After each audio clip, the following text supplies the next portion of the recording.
Hello students, welcome to the next module of chapter 12, Electricity. Today we'll be discussing about the difference between resistance and resistivity. In the previous class we have already discussed about resistance, what is a resistance and what is a resistivity. Resistance is obstruction to the flow of current and resistivity is the inherent property of any material to resist the flow of current through itself, right? So resistance is an external device which can be connected to a circuit and which can control the current which passes through it. Whereas resistivity is something which is present in a material. For example, iron and copper are two different metals.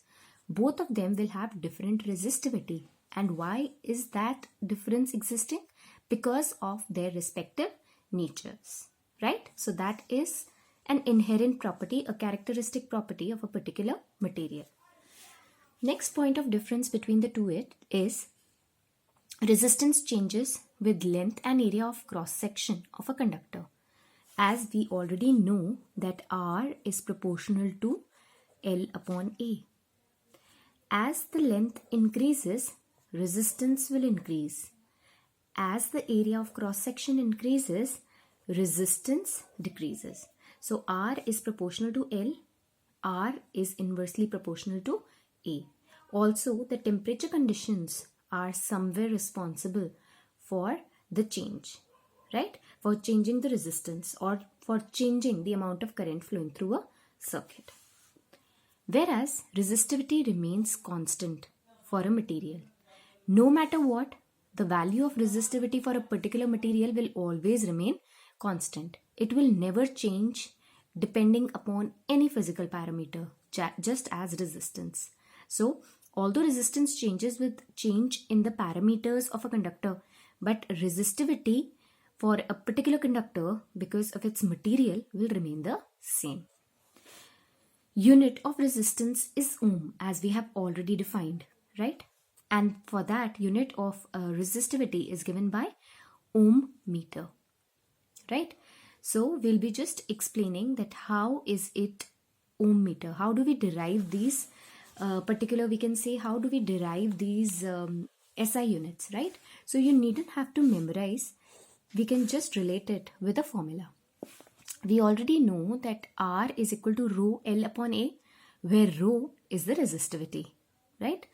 So once I cross multiply, so what do I get?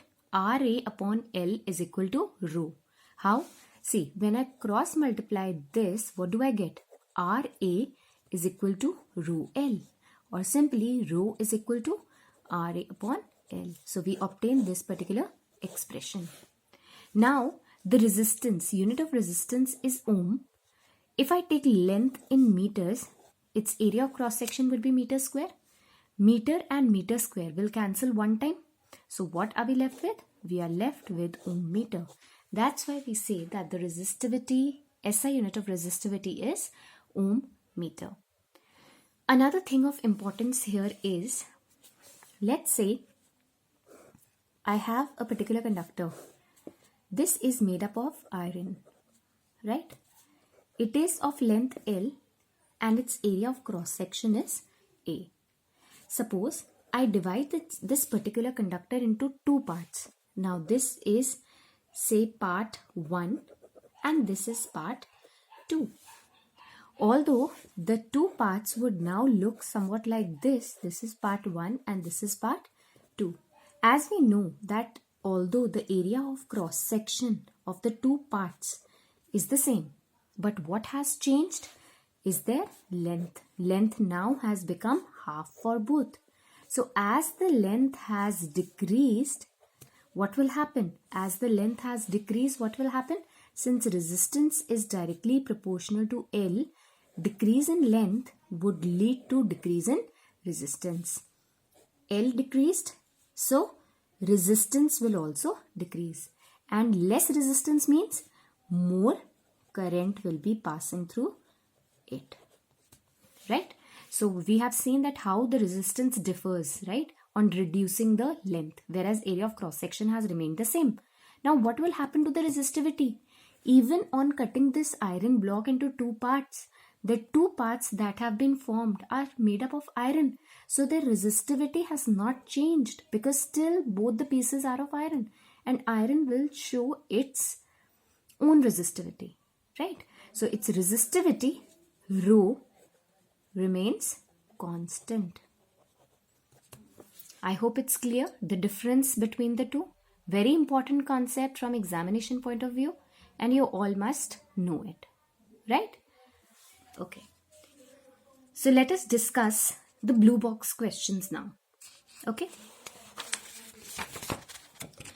On page number 209, the very first blue box question is, on what factors does resistance of a conductor depend? Resistance of a conductor, first question, answer to the first question, resistance of a conductor would depend upon length, area of cross section, other than this, nature of material, and temperature conditions. So resistance of a material, resistance of a conductor would depend upon four factors. And what are they? Length of conductor, area of cross section of conductor, nature of the material, and the temperature conditions. Now, how the temperature conditions? See, during summer seasons, what do we notice? There is lot of heat, right? The atmosphere is hot. So usually conductors have a tendency that their length expands. You must have seen in the transmission wires on the pole that during summertime, those wires, they sag, right? They keep on hanging. Reason being, they expand, right? So due to their increase in length, their resistance will also increase. Why? Because L is proportional to R. So L increases, therefore R increases. So if R increases, definitely amount of current will reduce. So this is how the resistance is affected by the temperature conditions. Again, in winters, what will happen? Due to cool weather, the length of a particular conductor decreases, due to which resistance decreases, and as a result, current will increase, right? So these are the four factors on which the resistance of a conductor depend. Question number 2, blue box question, page 209. Will current flow more easily through thick wire or a thin wire? For your convenience, let me draw a thick wire. A thick wire will be having greater area of cross section. Nothing as such is mentioned about the length of the wire, right? And let's say this is another thin wire. So what are we supposed to find out here? Which one will have more current flowing through it? A thick wire or a thin wire of the same material when connected to the same source, and why? Right. So here if I see this particular wire, here area, suppose let's say area of cross section of this conductor is A1 and for this it is A2. So we definitely know that A1 is greater than A2. And since resistance is inversely proportional to area of cross section, so greater area of cross section, lesser will be the resistance. Greater area of cross section, which one is having greater area of cross section? This wire is having greater area of cross section, so its resistance would be less. So resistance is less, this means more current will flow. So current will flow more easily through a thick wire rather than a thin wire. Is that clear? Moving on to question number 3. Let the resistance of an electrical component remain constant while the potential difference across the two ends of the component decreases to half its former value. There is no change in the resistance of a wire, whereas its potential difference becomes half. What change will occur in the current through it? Due to Ohm's law. What does Ohm's law state? Ohm's law state that V, potential difference across a conductor, is directly proportional to I, right? And this is equal to IR. Or we can say V upon I is equal to R. We already know that the value of R is unchanged. And when will the value of R remain unchanged? If this has become half, right? And this 2 becomes half, then we can say that resistance will remain constant.